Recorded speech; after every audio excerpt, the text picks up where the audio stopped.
Welcome to our immigration briefing program. Today, we're diving into some eye-opening stories from around the world.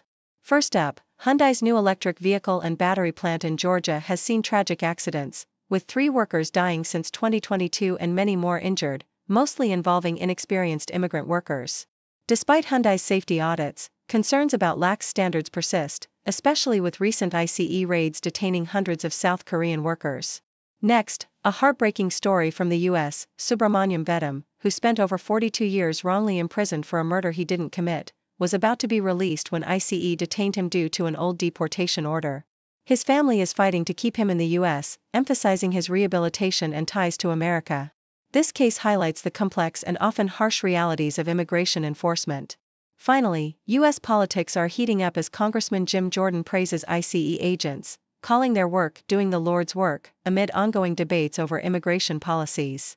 While some see ICE as vital, critics argue their tactics are aggressive and controversial. These stories reflect ongoing debates about immigration enforcement and safety policies across the globe. Please continue to watch for more detailed insights. South China Morning Post reports a troubling pattern of neglect and danger at Hyundai's Georgia plant, where since 2022, 3 workers have tragically lost their lives amidst a backdrop of serious injuries and unsafe working conditions.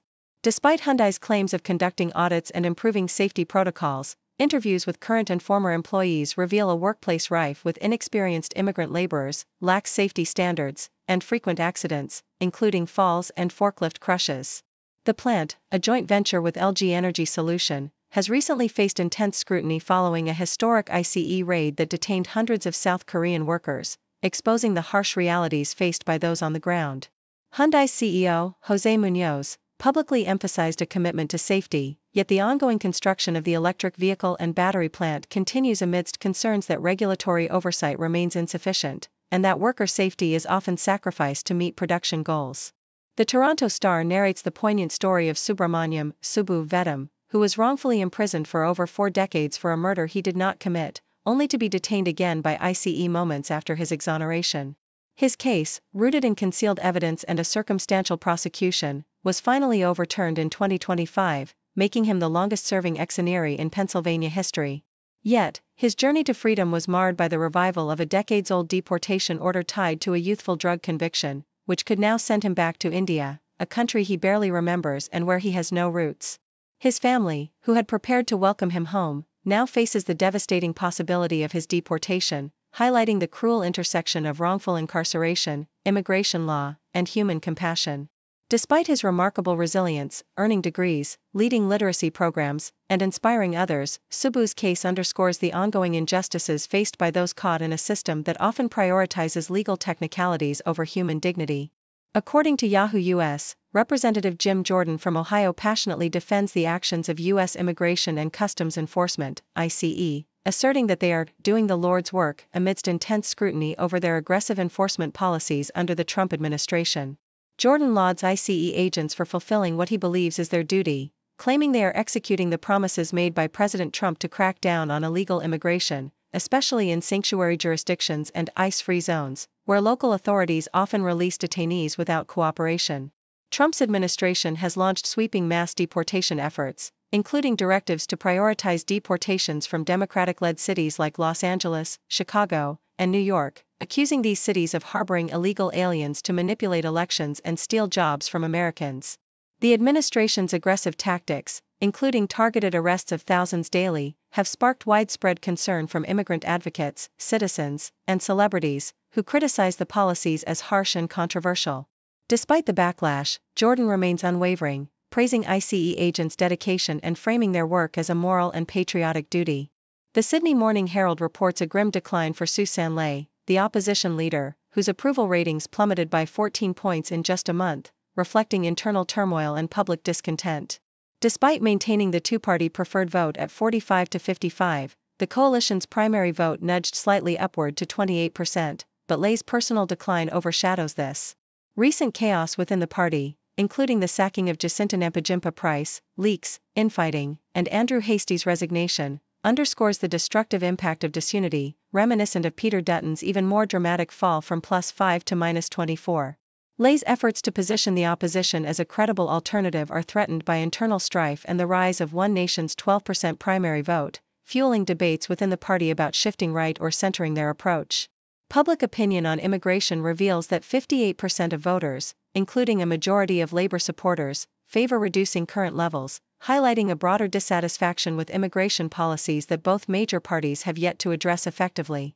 As Lay prepares a revamped front bench and a key economic speech, her future hangs in the balance. Continued polling decline could force her to confront the reality that political disunity and voter unrest are perilous for her leadership and the opposition's prospects. The Associated Press reports that California is taking a bold stance in protecting immigrant privacy amid the ongoing political divide over immigration enforcement. Governor Gavin Newsom recently signed into law measures that prevent local governments from revealing sensitive personal information of street vendors, many of whom are immigrants selling food and flowers in public spaces like Los Angeles. This law aims to shield vendors from federal immigration agents who might use such data to target and deport them. California also expanded protections by adding immigration status to medical privacy laws, and enacted policies that restrict access to immigration enforcement officials at schools and healthcare facilities without a court warrant. These efforts reflect California's broader strategy to create safe spaces for immigrants, contrasting sharply with Republican-led states that have moved to strengthen cooperation with federal immigration authorities. States like Maryland, Rhode Island, and Oregon have passed laws to limit immigration enforcement activities at public institutions, while others such as Texas, Florida, and Arkansas have entered into numerous agreements with ICE, increasing deportation efforts. The political polarization is also evident in policies surrounding public benefits and college tuition, with Democratic states seeking to expand and protect access for immigrants, whereas Republican states have enacted laws to restrict benefits and invalidate certain driver's licenses, further highlighting the deep national divide over immigration policies. Across the United States, the landscape of immigration laws has become highly polarized, with over 100 bills passed this year reflecting the divide. The Associated Press highlights how Democratic-led states like California, Maryland, and Rhode Island are actively resisting federal immigration enforcement by enacting laws that protect immigrants' privacy, restrict access for ICE officials, and safeguard public benefits. California, in particular, has made significant strides by prohibiting local governments from sharing personal data of street vendors and by requiring immediate notification when immigration officials are on campus. Meanwhile, Republican-led states such as Texas, Florida, and Arkansas are ramping up cooperation with federal authorities, expanding agreements that help ICE with enforcement, and passing laws that restrict benefits, driver's licenses, and access to public colleges for undocumented immigrants. Notably, the federal government's push to rescind in-state tuition for undocumented students has led many states to reverse or restrict such policies, with California's attempt to extend tuition benefits to deported students vetoed by Newsom. This ongoing legislative battle underscores the profound national polarization over immigration, with states aligning along political lines to either resist or cooperate with federal policies, shaping a complex and contentious landscape for immigrants across the country. The Associated Press vividly recounts the heartbreaking story of Ramon Rodriguez Vazquez, a devoted farm worker and family man in Southeast Washington, whose life was shattered by the Trump administration's aggressive immigration policies. After 16 years in the U.S., working tirelessly and raising a large family, he was suddenly detained without bond, his health deteriorating without proper medical care, and his emotional well-being crushed by the separation from his loved ones. Facing the unbearable choice of self-deportation or forced removal, he chose to leave Mexico alone, a decision that left his family devastated. Across the country, similar stories unfold, immigrants abandoning their claims or opting for voluntary departure amid mounting fears and harsh enforcement, as the government touts these actions as strategies to enhance national safety. Many, like a Colombian woman and Venezuelan man, express their despair over the treatment they receive, feeling criminalized despite their innocence, while others, like Rodriguez, who had been a vital part of their communities and workplaces, are denied the chance to fight for their stay.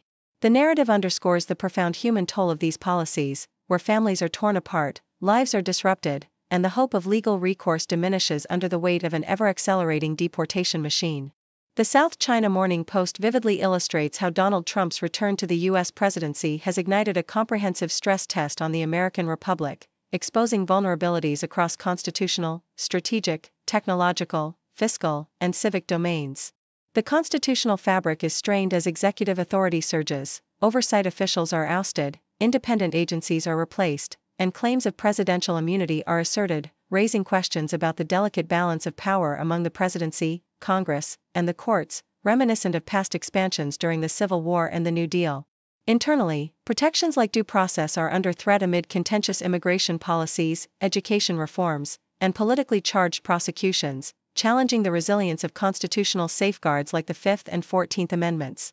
Strategically, the U.S. faces dependencies on foreign mineral supplies, especially in critical materials like titanium and lithium, amid geopolitical tensions with China and Russia, which complicate decision-making and amplify external pressures. Simultaneously, the U.S.'s global posture is under stress, embroiled in conflicts and shifting alliances that strain military and economic resources, while domestic federal-state relations fray over divergent policies, risking further fragmentation. Civic trust has plummeted below 25%, with disinformation and polarization deepening societal divides, and technological advances like AI, though promising, threaten legitimacy without transparent governance. Fiscal constraints, with debt exceeding $37 trillion, limit investments in modernization and innovation, while public trust remains fragile, hindering institutional adaptation. Historically, the U.S. has weathered crises through deliberate, legally grounded reforms, yet today's multifaceted pressures form interconnected feedback loops, risking either resilient adaptation or silent systemic failure. This ongoing process resembles engineering systems under increasing load, either reinforcing structures or succumbing to hidden stress, highlighting that whether the U.S. can integrate these pressures into a coherent response will determine if this moment becomes a testament to resilience or a quiet drift into institutional decay. According to Nikkei Asia, Germany has become an attractive destination for Indian migrants, with Indian nationals tripling to approximately 280,000 over the past decade, drawn by bilateral agreements and a need for skilled labor due to an aging population. However, many Indian migrants face significant challenges, including language barriers and cultural differences, which hinder their integration and sense of belonging. For instance, journalist Akriti Dewan, who doesn't speak German, recounts her struggles with discrimination and homesickness, often feeling more connected to her Indian roots.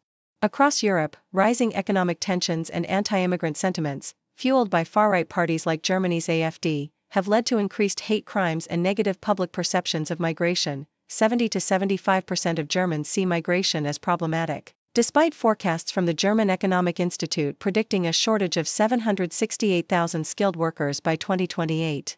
Experts suggest that systemic issues such as discrimination and lack of intercultural support contribute to high migration exit rates, with some migrants, like Dewan, choosing to leave, while others, like Brunda Aralapa, return home due to family considerations and restrictive policies. Both governments and institutions are called upon to improve integration efforts, provide better support, and ensure migrant rights, emphasizing that migration is not solely an economic issue but a societal one, as highlighted by the experiences of Indians in Germany navigating a complex landscape of opportunity and adversity. Yahoo US reports that a small business owner in South London, Anisa Khan, fears new immigration rules will severely impact her Indian-Italian fusion restaurant, Bombay Pizza, which relies heavily on skilled chefs from South Asia to maintain its authentic flavors. She warns that stricter visa requirements and higher salary thresholds, like the recent increase to £41,700, could deter talented workers from coming to the UK, especially amid rising food and energy costs that already strain her business. The government's push for new tests, such as community contribution, English proficiency, and criminal background checks, further complicates matters, risking a significant talent shortage in the hospitality industry. Meanwhile, London's Mayor Sir Sadiq Khan and transport unions express concern over the removal of transport roles from the skilled worker list and the doubling of the wait time for indefinite leave to remain from 5 to 10 years, causing anxiety among workers like Mehdi, an Iranian software engineer, who feels betrayed by the government's shifting policies after years of planning for permanent settlement. Prime Minister Keir Starmer acknowledges the importance of managing migration but emphasizes that further consultation is necessary before implementing these changes, leaving many immigrants and businesses uncertain about their future in the UK. The Sydney Morning Herald reports that Susan Lay's approval ratings have plummeted amidst a tumultuous month of Liberal Party chaos, including leaks, resignations, and internal conflicts, leaving only 33% of voters rating her performance positively, an 8% drop from the previous month, while negative ratings have risen to 38%.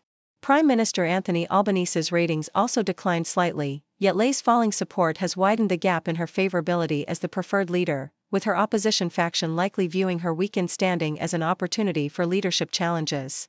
Meanwhile, Labour maintains a solid 10-point lead in the two-party preferred vote at 55 to 45, though its primary vote has slipped slightly, and the coalition's support has edged up to 28%. The poll, conducted by Resolve Strategic, reveals that voters across the spectrum favor reducing Australia's immigration intake, with 58% supporting cuts, reflecting a broader trend of discontent and uncertainty about the coalition's future direction amid internal divisions over issues like immigration and climate policies. Despite factional disagreements, a significant portion of voters across party lines favor moving the coalition toward the center or further right, with One Nation's vote holding steady at 12%, indicating persistent support for populist alternatives amid a growing share of Australians disillusioned with major parties. The Pioneer Press reports that in St. Paul's Dayton's Bluff neighborhood, the former First Lutheran Church's education building at 461 Maria Avenue, once rented to nonprofits like Eastside Elders and Urban Roots, has been transformed by Clues into a vibrant hub for community services. This repurposed space now hosts a variety of programs including parenting classes, a weekly food shelf, and privately operated family child care rooms, primarily run by Spanish-speaking providers. Among these providers is Evelyn Polanco, a Guatemalan immigrant with a background in preschool education and nursing, who is realizing her dream of opening her own Spanish immersion child care center, overcoming language barriers and licensing challenges with Clues support. The building's sale, facilitated by First Lutheran Church, has funded the renovation of the church for 3 culturally specific congregations, continuing its outreach efforts. Clues initiatives, supported by the Bush Foundation, also include a 3-year incubation program for child care entrepreneurs, helping new providers like Polanco establish their businesses before transitioning to independent spaces. The building also houses Canasta Familiar, a community food shelf, addressing local needs for food access and mental health services, which have been identified as critical through neighborhood surveys. Overall, these efforts exemplify a community-driven transformation, blending faith, service, and entrepreneurial support to meet the evolving needs of the immigrant and local populations. Associated Press reports that an appeals court in Chicago has ruled that National Guard troops dispatched to Illinois by President Donald Trump are permitted to remain in the state under federal control but are temporarily restricted from deploying to protect federal property or conducting patrols. This decision follows a recent ruling by federal judge April Perry, who had initially blocked the deployment for at least 2 weeks, citing insufficient evidence of an imminent rebellion amid Trump's immigration enforcement efforts. The appeals court has now granted a pause in the case, allowing time for further legal arguments, highlighting the ongoing legal tug-of-war over the deployment of military forces in domestic settings, and underscoring the tension between federal authority and state sovereignty during politically charged enforcement actions. The Globe and Mail highlights Canada's shifting attitude towards immigration, noting that public support has plummeted since 1996, with recent polls showing a majority of Canadians now favor reducing immigration levels. Kevin Ian emphasizes that despite the current backlash, long-term economic growth, innovation, and social sustainability depend on continued immigration, especially given Canada's demographic decline, fertility rates are alarmingly low, and an aging population threatens social services like old age security and national security. Historically, Canada thrived because of its openness to immigrants who start businesses, innovate, and fill critical labor shortages, but recent mismanagement post-pandemic has exacerbated housing crises and public concerns about resource allocation. Ian argues that many challenges attributed to immigration, such as youth unemployment and housing shortages, are more linked to economic policies, zoning restrictions, and market rigidity rather than immigration itself. Ultimately, he warns that reducing immigration risks diminishing Canada's global influence and economic potential, urging a balanced, long-term perspective that recognizes immigration's vital role in shaping a resilient, prosperous future. According to the Australian Broadcasting Corporation, starting October 12, travelers entering the European Union will be subject to a new biometric entry-exit system, EES, which will require them to have their fingerprints and photographs taken at border crossings, including airports, at both entry and exit points. This system aims to enhance security, streamline border checks, facilitate smoother cross-border travel, and prevent irregular migration across 29 Schengen countries. Personal biometric data, such as facial images and fingerprints, will be stored in a secure, shared EU database called the Biometric Matching Service, SBMS, where they will be kept for 3 years, allowing re-entry with minimal data collection during subsequent visits within that period. Although Australian travellers are not required to take any pre-arrival actions, they should be prepared for potentially longer queues at borders during the initial implementation phase, which is expected to be fully operational by April 2026. This biometric system is part of a broader EU security overhaul, including the upcoming European Travel Information and Authorization System (EISAS), scheduled for late 2026, which will require non-Schengen travelers to apply for travel authorization, pay a fee, and provide personal and trip details before traveling. The EU assures that data will only be used for security purposes and that border checks will be temporarily suspended if processing delays become excessive, with the British government advising travelers to allocate extra time for their journeys amid the transition. Thank you for tuning in. The content above showcases the latest briefing reports and analytical synopses, thoughtfully curated by the 6Do team. These insights stem from a wide array of reputable media outlets, think tanks, government sources, and specialized experts worldwide. We encourage you to explore these sources for a comprehensive perspective. Keep in mind that while the content may not always align with the official standpoint of 6Do Brief, it's not meant to be taken as absolute directives for decision-making. Comprising seasoned media professionals, learned scholars, and accomplished scientists, the 6Do team embodies a trailblazing, fully independent media entity. To customize 6Do Brief to meet your professional needs, you have the option to subscribe to a diverse array of briefings on our website, 6dobrief.com. Regardless of your location, you can conveniently receive 6Do Brief via email. Turn the lights on screen. What's the latest scene? Just you and me, laugh and disagree. On the couch we sit, talk about the hits, news and bits, chat through all the fits.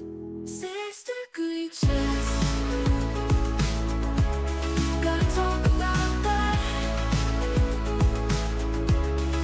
Blind crazy chat, share where we're at.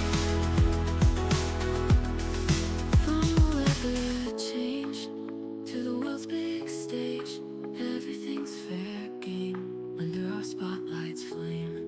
Grab a coffee quick, get your hot takes thick. We're here to mix and pick, every topic's our flick. 6-degree chess, gotta talk about that. Blind crazy chat, share where we're at. Grab a coffee quick, get your hot takes thick. We're here to mix and pick, every topic's our flick.